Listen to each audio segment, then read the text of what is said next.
Hi everybody, this is Alchemist 2 and I'm back again with another series review. This is the latest season of Atlantis. And I have to say, picking up right where it left off with Medusa being condemned as the killer of the Oracle was really a intense way to begin this series. And Hercules feeling responsible for his own quest and going out to see Medusa, which actually is one of my favorite ships of the whole show, and to see how Adriadne is adjusting to her role as queen, and Pasiphae feeling threatened by her subsequent rise in influence in posterity. And of course Pythagoras wheedling his way with Telamon. I thought everything in this episode was absolutely outstanding, and Dad had never seen Atlantis before, so watching it together was a real treat for me. I had to explain to him the different characters, and he was looking at me, he's like, "Why is Hercules so corpulent?" And I said, "You know, I remember the Hercules of the past, the one who did the 50 labors, and the one that was so incredibly tough and buff and masculine and macho, and just literally threw his weight around, being the demigod that everybody came to if they had trouble. Just, you know, your everyday hero. Take the Hercules, you know, throw that idea away, deep six it. Put in his place a Hercules that is driven by gambling, drinking, and food, and voila, that's this Hercules. And granted, he still has a lot of heroic capabilities and capacity. It's just that there's a lot of humanness to him too, which I really like, and my dad understood where that was coming from, and I like the actor who plays. I don't know the name of the actor who plays him, but I really like him. Jason's my favorite, of course.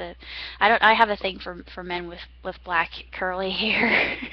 What can I say? I mean, whew, it just takes my breath away. But this was a sensational, spectacular episode as usual, and I knew that Adriadne was just playing her part to make the people believe that she wanted to smite the infidel, as they wanted to, because of his blaspheming against Poseidon and all that. But Dad pointed out there was one part when they finally Hercules, with some help and influence, was finally able to free Jason from prison, and Jason and Hercules are making their escape, and Jason turns to Hercules and he says, "Where's Pythagoras?"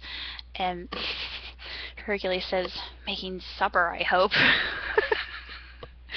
And it just, that comedic scene in and of itself, it's so well timed, it's so funny. I just loved it. But Hercules usually is comedic relief than Pythagoras.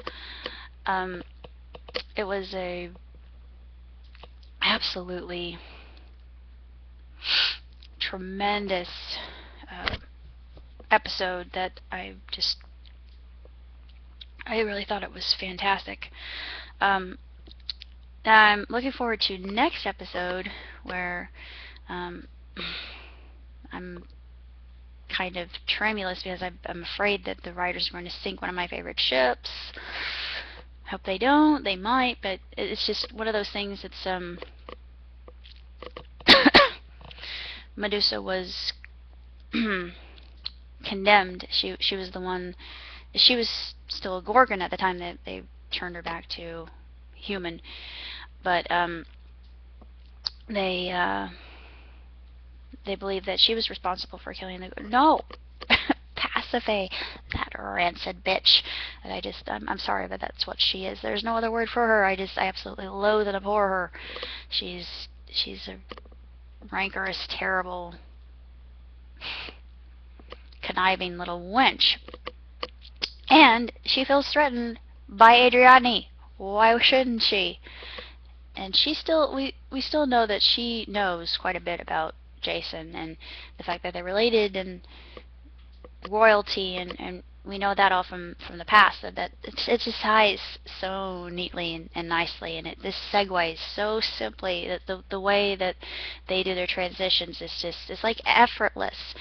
And I absolutely adore the mechanisms of plot that they use just to segue from one scene to the next, and you say, oh yeah, I understand this is from prior episodes. And I told Dad, I said, you understand that Medusa she's kind of tied in with Pandora, and he's like, yeah, I understand that. And it's just really neat that they did that, I thought. I really don't know what else to say about this episode, other than it makes me want to see the next episodes that come. But we shall see what happens, and I'm wondering what role Pythagoras plays as well, because Pythagoras, he is working with Telamon, and he seems to have a lot of influence with the royals. And I always liked the actor who played Pythagoras, and I just think that he does a stupendous job. He's absolutely terrific. They're all incredible actors and actresses, and where they found their cast and crew, I don't know, but they're still just improving in every single solitary way. It's like the episodes are, as well as we continue with the telling of the tale of these mythical giants. And then Jason having his role in mythology as well, and his tale. And I love Greek mythology because of that. And this the mixture of Greek mythology and what we know of Atlantis, and them taking the whole idea of Atlantis and making it their own, is really outstanding. I gotta say, I've also been watching Jonathan Strange and Mr. Norrell as well, which I really, really like. And it's really magnificent. It is absolutely stellar. It is extraordinary. There's so many things it reminds me of. It's kind of like a live action Alchemist, and I would love to see it. I know they're supposed to be making a movie of that Michael Scott series. They keep saying that they greenlit it, but I haven't really seen any. I haven't seen any